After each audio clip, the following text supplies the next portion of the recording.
Fala pessoal, esse é o canal Pirina Matemática, eu sou o professor João e nesse vídeo eu estarei resolvendo a questão de número 154 do Enem de 2018. Vamos lá?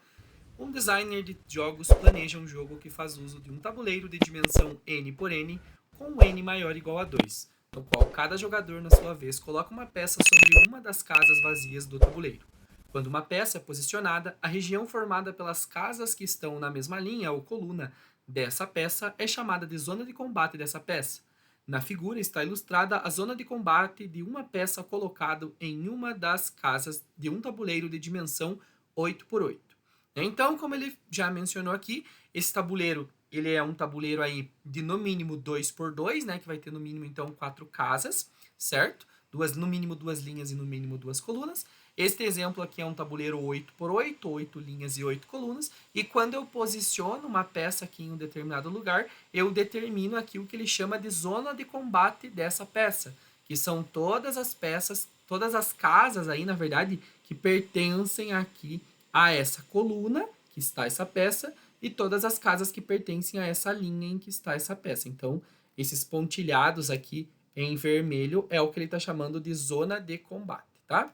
Só uma informação bem importante aí, porque vai ser essencial para a gente, né, detalhar e resolver esse problema. O tabuleiro deve ser dimensionado de forma que a probabilidade de se posicionar a segunda peça aleatoriamente, seguindo a regra do jogo, e esta ficar sobre a zona de combate da primeira, seja inferior a 1/5. A dimensão mínima que o designer deve adotar para esse tabuleiro é. Então, vocês vão perceber aqui que se vocês observarem, né, como eu já mencionei, esse nosso tabuleiro aqui, ele é um tabuleiro 8 por 8, beleza? E aí, vamos ler mais uma vez um trechinho aqui que é bem importante para a gente determinar. Ele está perguntando sobre a probabilidade, né? Que a probabilidade, lembra lá que a probabilidade de um evento acontecer é a mesma coisa que eu fazia a razão dos casos favoráveis para esse acontecimento sobre aqui os casos possíveis para esse acontecimento, né? Esse acontecimento total, e os casos favoráveis são os casos que realmente me interessam.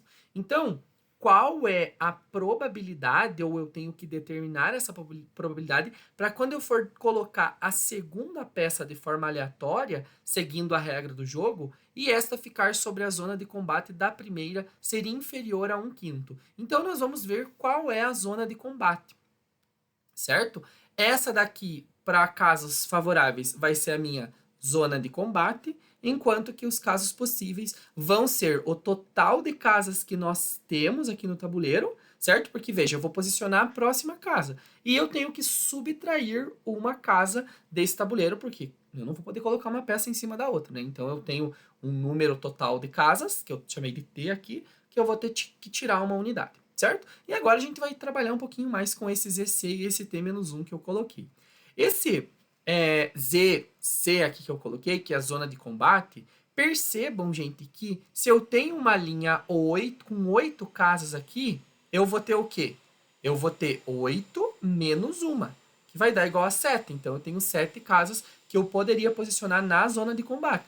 Na coluna, a mesma coisa, né? Eu teria 8 menos 1, que vai ficar 7. Se eu tivesse um tabuleiro 7 por 7, seria 6 e 6, né? Sempre uma unidade a menos para cada linha e para cada coluna em relação à linha de combate, né? Essa zona de combate. Ou seja, como eu estou pensando num tabuleiro enésimo, num tabuleiro n por n, eu vou ter que pensar o quê? Que a minha zona de combate na linha e na coluna vão ter que ser sempre o quê?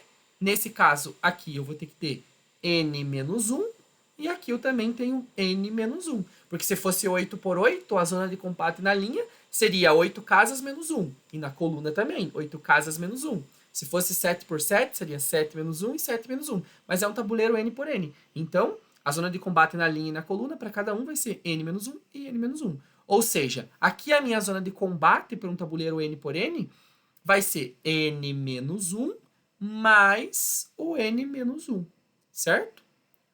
Tudo isso aqui dividido pelo total de casas que eu tenho no tabuleiro. Gente, se o tabuleiro é 8 por 8, o que acontece? Quantas casas vão ter? Vão ter 8 vezes 8, 64 casas, que é a mesma coisa que 8 ao quadrado. Se eu tivesse um tabuleiro 7 por 7, vai dar o quê? 49, certo? Então, 49 é a mesma coisa que 7 ao quadrado. Mas agora eu tenho um tabuleiro n por n. Ou seja, é n vezes n que dá n ao quadrado. Então, eu tenho n ao quadrado casas, só que eu tenho que subtrair 1 aqui, ó, como eu já mencionei. Porque quando eu for colocar a segunda peça, eu não vou poder colocar em cima da peça que já está aqui. Então, menos 1. E eu quero que isso daqui seja o quê? Seja inferior a 1/5, ou seja, seja menor que 1/5. E aí a gente vai brincar aqui com essa reescrita, tá? Eu vou só apagar aqui para me sobrar mais espaço para resolução. Só apagar essa parte aqui também. E aí a gente já vai reescrever aqui o seguinte. Eu vou ter no numerador n-1 mais n-1. Então, n mais n eu tenho 2n. E menos 1 com menos 1 eu tenho menos 2. Tudo isso dividido por n ao quadrado menos 1 tem que ser menor que 1/5. Certo? Como que eu posso escrever isso daqui? Esse 2n eu posso colocar o 2 em evidência, né? Vai ficar 2 vezes quem que dá 2n? Fica o n, né? E 2 vezes quanto que dá menos 2? Menos 1. Tudo isso sobre. Observa aqui que eu tenho um número ao quadrado menos o número 1, que pode escrever como n ao quadrado menos 1 ao quadrado. Isso daqui é a mesma coisa que n mais 1 que multiplica n menos 1. Isso aqui, produtos notáveis, tá bom? Produto da soma pela diferença, quadrado do primeiro menos o quadrado do segundo. Só vou reescrever, então vai ficar n mais 1 que multiplica n menos 1. Tudo isso menor que 1/5. Posso simplificar, estou multiplicando e dividindo por n menos 1, então vai sobrar 2 sobre n mais 1, que é menor do que 1/5.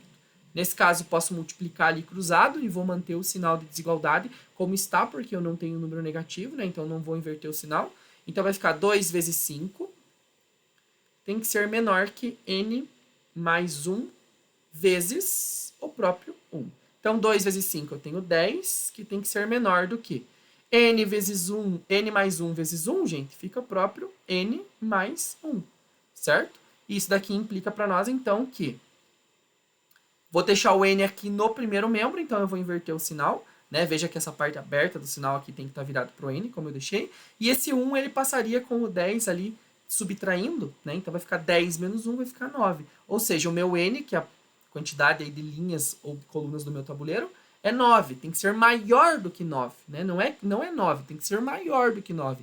Como o número de linhas, esse n é um número inteiro, natural, né?